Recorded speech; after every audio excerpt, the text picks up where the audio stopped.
आज डॉक्टर बाबासाहेब आंबेडकरांच्या 135व्या जयंतीच्या निमित्ताने एक महत्त्वपूर्ण बाब आपण समजून घेणार आहोत. जगामध्ये सर्वाधिक पुतळे हे डॉक्टर बाबासाहेब आंबेडकरांचे आहेत आणि या सर्वाधिक पुतळे असलेल्या महामानवाचा, महापुरुषांचा पहिला पुतळा, जगातला पहिला पुतळा नेमका कुठे उभा केला गेला, हा प्रश्न आपल्याला पडत असेल. तेव्हा हा जो जगातला पहिला पुतळा होता, तो पहिला पुतळा महाराष्ट्रातील कोल्हापूर या ठिकाणी उभा केला गेला. कोल्हापुरातल्या बिंदू चौकामध्ये डॉक्टर बाबासाहेब आंबेडकरांचा पुतळा बाई माधवराव बागल यांच्या नेतृत्वाखाली उभा केला गेला. आणि केवळ तिथे बाबासाहेबांचाच पुतळा नाही, तर त्या ठिकाणी त्यांच्या सोबतीला महात्मा फुलेंचा सुद्धा पुतळा उभा केला गेला होता.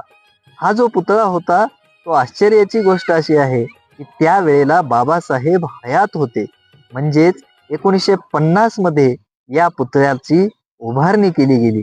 बाबासाहेबांच्या हयातीमध्येच उभा केला गेलेला हा जगातला पहिला पुतळा होता.